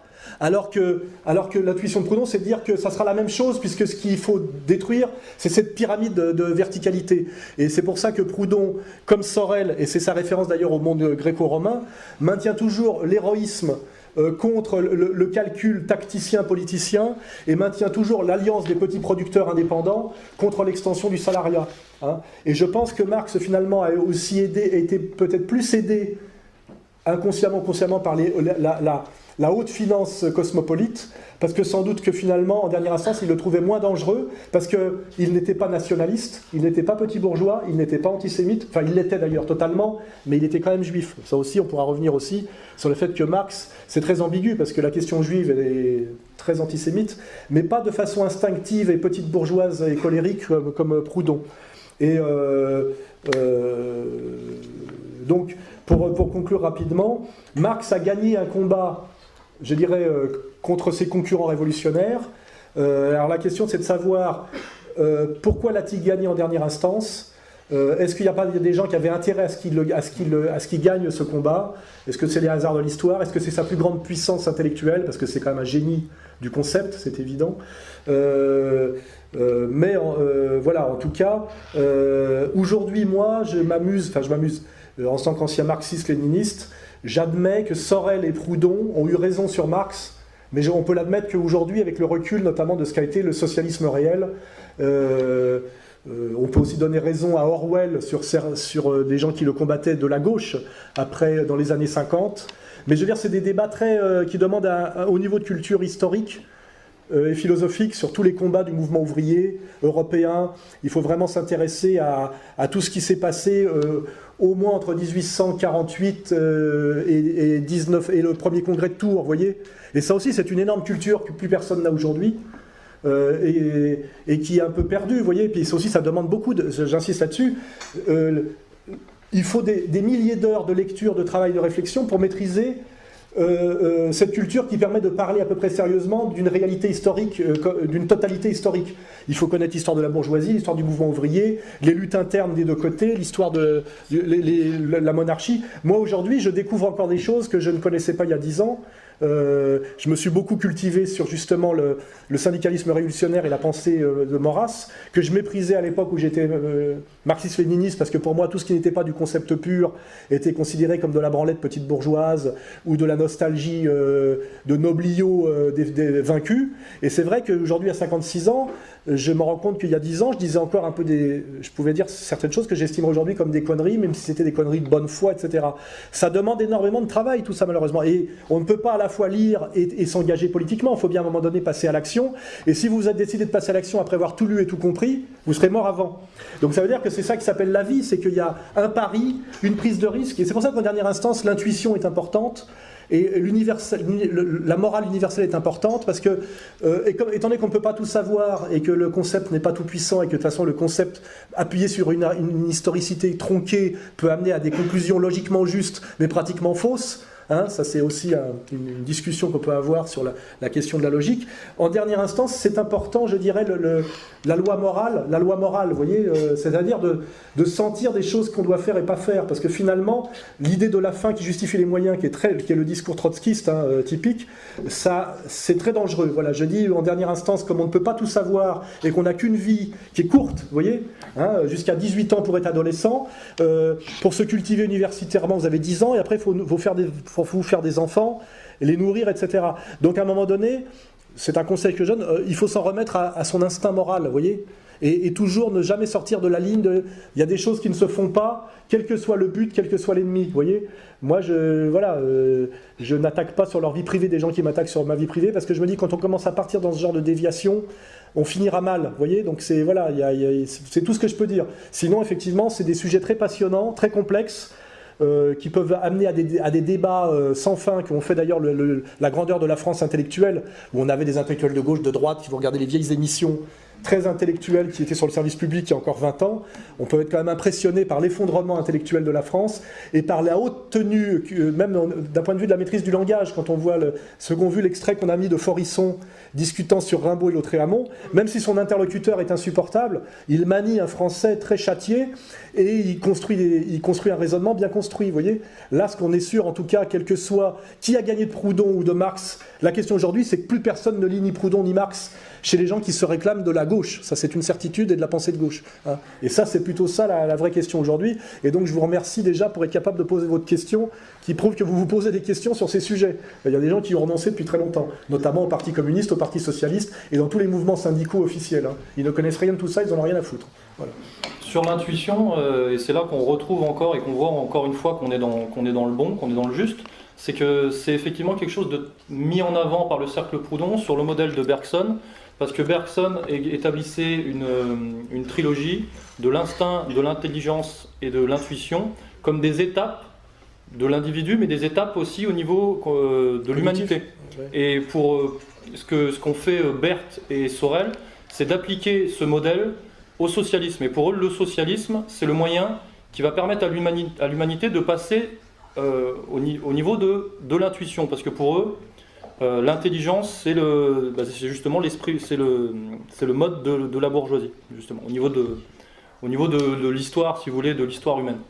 Donc, encore une fois, ces thématiques se retrouvent. Si on veut encore digresser, on dirait que dans cette confiance qu'a Marx dans la toute-puissance du concept, il est en même temps, dans sa manière de combattre la bourgeoisie, totalement sur les outils de la bourgeoisie. Hein, c'est-à-dire sur, effectivement, cette absolue du concept qui est monté d'autant plus haut que le Dieu a disparu. Vous voyez, il y a vraiment eu le Dieu concept. Même moi, quand je m'engueulais un peu avec, non, pas Kluskar, car j'avais suffisamment de respect pour lui pour ne pas m'engueuler avec lui, mais avec Pagani, avec qui je m'engueule beaucoup aujourd'hui, et avec Negroni, non pas avec qui je m'engueule, mais qui aujourd'hui me donne raison contre Pagani, c'est qu'en fait, ces gens-là, quand on écoute Pagani, qui est incroyablement brillant dans ses digressions sur les vidéos que vous pouvez regarder de Pagani, en même temps, il y a énormément de conneries.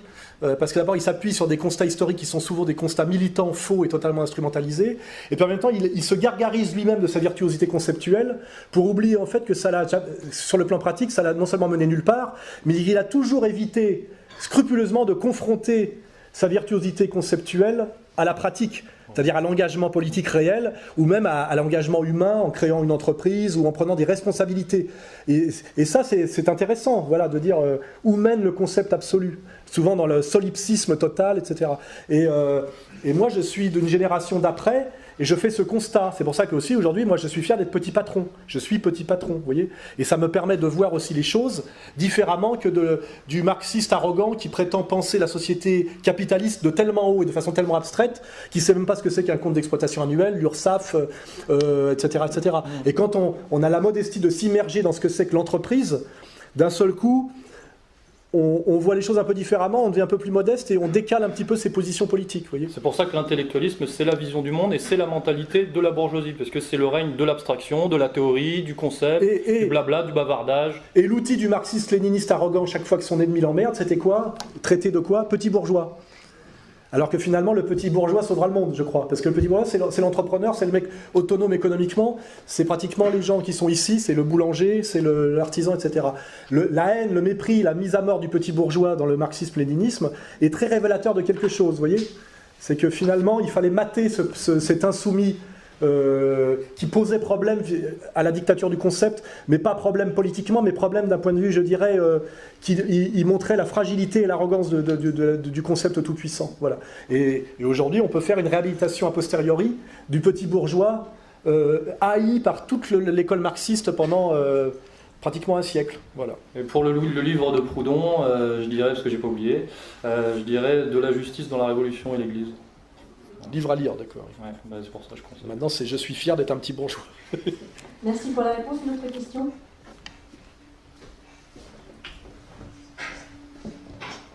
Bonjour. Je voulais faire votre avis sur la question suivante. Est-ce que vous pensez que notre émancipation suppose la sortie de l'Union européenne, en faisant écho à Podemos en Espagne peut-être, et Syriza en Grèce, ou peut-être d'autres partis politiques dans l'avenir? Merci.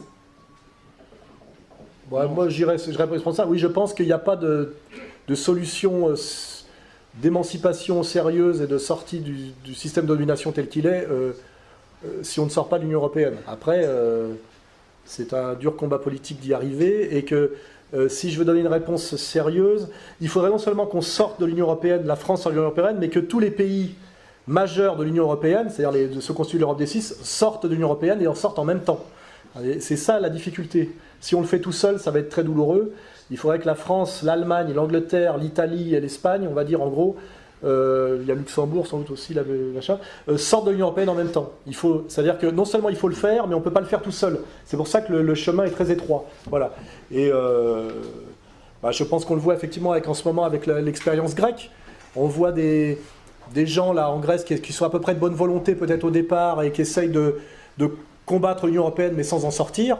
Et on sait déjà qu'ils vont échouer, quoi. Hein. Alors peut-être qu'à la fin, c'est l'Allemagne qui sortira la Grèce de l'Union européenne. C'est peut-être, voilà. C'est une question complexe, hein, tout ça. Mais moi, oui, effectivement, l'Union européenne est un carcan fait pour que rien ne puisse se faire de sérieux pour remettre en cause ces fondamentaux qui sont mortifères. Hein, et qui amènent au traité transatlantique, qui amènent à une société technocratique intégrale, qui amènent à une dictature fiscaliste, qui amènent à une standardisation absurde, qui amènent à une négation du génie des nations, etc. etc. Oui.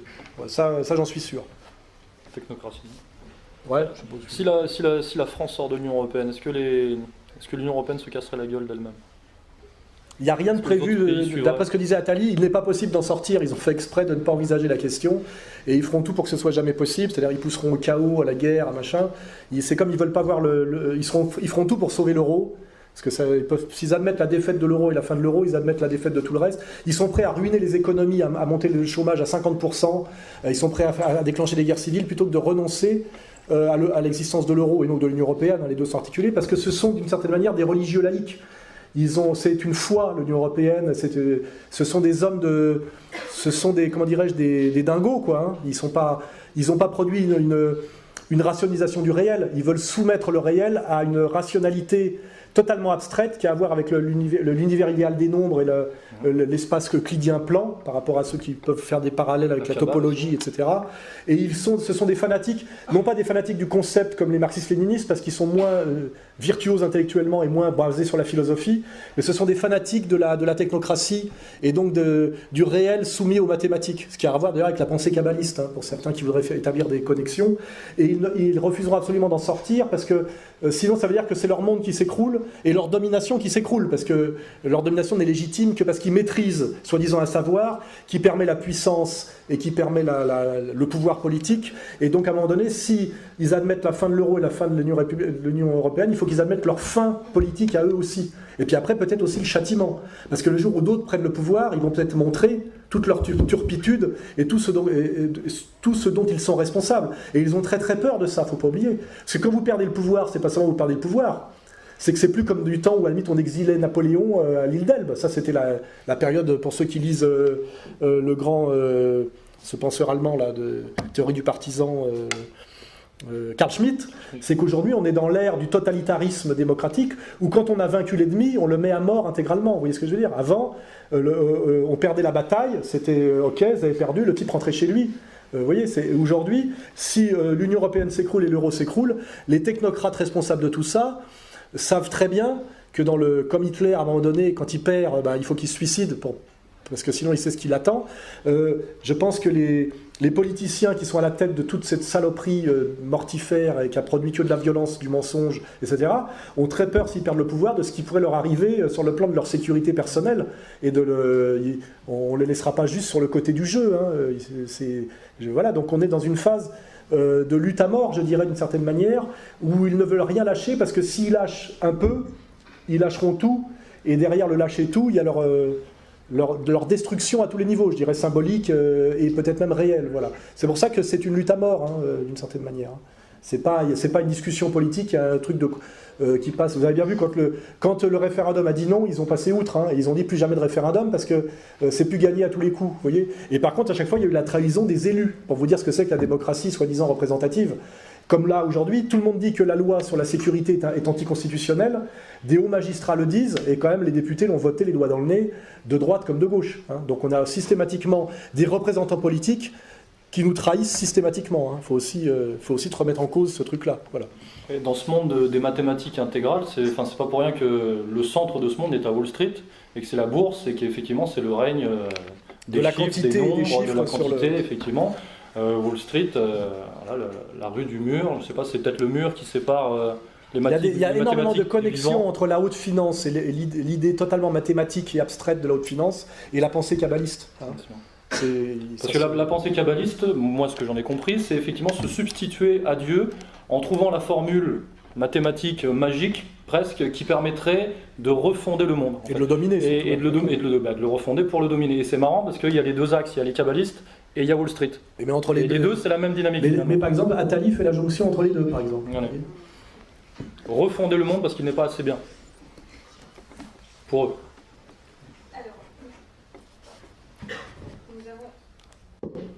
Nous avons la chance d'avoir des intervenants intarissables. Malheureusement, nous avons un horaire à respecter et donc c'était le mot de la fin. Donc, nous allons encore remercier, un grand merci à Alain Sorel et Pierre de Brague.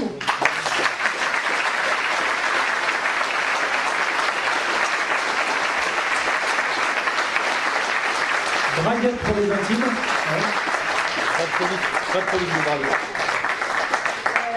Je voudrais aussi remercier toute l'équipe de RPI Dalois parce que c'est grâce aux bénévoles que cette journée est possible, que ces journées sont possibles. Donc un applaudissement pour eux, s'il vous plaît. Oui, je vais en rajouter là-dessus. C'est parce que ER est une organisation avec des gens qui font leur boulot à leur place de manière très humble et plus humble que moi, qui quelque part fait un peu la vedette, même si j'en paye le prix par ailleurs. C'est parce que ER est une organisation que j'arrive à tenir encore aujourd'hui. Parce que sans cette organisation, qui est aussi une organisation économique, j'aurais été obligé d'abandonner par rapport à tout ce que je prends sur la gueule. Je ne peux pas assumer 16 procès en même temps, des contrôles fiscaux, etc. Et donc, je rappelle bien que si on a monté cette organisation à la fois économique et politique, et donc hiérarchisée, structurée, c'est pour pouvoir que moi, notamment, en ce moment, mais après on forme des jeunes pour prendre la suite, puissions mener un combat face à un système qui ne permet absolument pas à un individu tout seul de pouvoir le défier. C'est là où je reviendrai sur la naïveté des gens qui ont essayé de me déboulonner, comme Salim ou Farida. Ces gens-là sont allés au combat contre moi en étant des individus avec juste un blog. C'est impossible aujourd'hui de défier le système si on ne monte pas une organisation, vous voyez. Et monter une organisation demande de la hiérarchie, de savoir que chacun est à sa place, d'admettre effectivement qu'on n'est pas tous généraux, mais qu'il y a des grades, comme dans un orchestre symphonique ou une armée. Pour produire de la belle musique ou de l'efficacité militaire, il faut de la hiérarchie. Et quiconque vous dit que le monde peut fonctionner sans hiérarchie est un naïf, un menteur. J'y ai cru même quand j'avais 20 ans, je me suis dit je ferais mieux que les autres, etc. Mais non, il y a hiérarchie. Et quand vous ne respectez pas la hiérarchie, vous êtes toujours puni, y compris moi. Chaque fois que j'ai été trop gentil avec des gens et que je les ai traités comme mon égal alors qu'ils étaient objectivement mes inférieurs, je l'ai pris dans la gueule. Je vous le dis, je suis obligé aujourd'hui de rappeler et de maintenir le principe hiérarchique pour protéger même la cohésion du système et même pour aider les gens malgré eux dans le système hiérarchique. Sinon c'est l'anarchie, et l'anarchie malheureusement ça donne beaucoup de violence et de souffrance, et y compris pas que pour les gens du haut, hein, pour les gens du bas. Voilà. Et donc je veux remercier vraiment les gens de ER à tous les niveaux, parce que si ER n'existait pas et que Contre-Culture n'existait pas par le travail que tu fais, que vous faites, j'aurais été déjà depuis un certain temps obligé d'abandonner le combat et sans doute de quitter le pays, car je n'ai pas les moyens, moi, individuellement, de faire face. Et je vous le dis, personne n'a les moyens individuellement de faire face au système. Et ça, c'est d'ailleurs une dernière remarque. Tout le baratin hollywoodien, et ça je l'ai réfléchi, vous montre dans tous ces scénarios un individu seul qui triomphe du système, et le bien qui triomphe à la fin par un individu héroïque. C'est pour vous amener à ne jamais comprendre comment marche la réalité du combat. Dans la réalité, l'individu héroïque est toujours vaincu. Et c'est la grande honnêteté de Edmond Rostand par rapport aux mensonges du cinéma américain hollywoodien. C'est pas pour rien. Cyrano de Bergerac est tué à la fin par la coterie. Et il est tué en douce, en lui faisant tomber un madrier sur la gueule. Parce qu'on ne peut pas le vaincre en face à face et en combat d'homme à homme. Et qu'on ne peut pas le vaincre non plus par le discours et le logos. Dans la réalité, le héros individuel seul est toujours vaincu. Et sa victoire n'est jamais que posthume dans la mémoire des gens, comme on va effectivement fleurir sa tombe, etc. La seule victoire possible est une victoire collective, organisée, hiérarchisée. Voilà, hein. Et ça, c'est une certitude.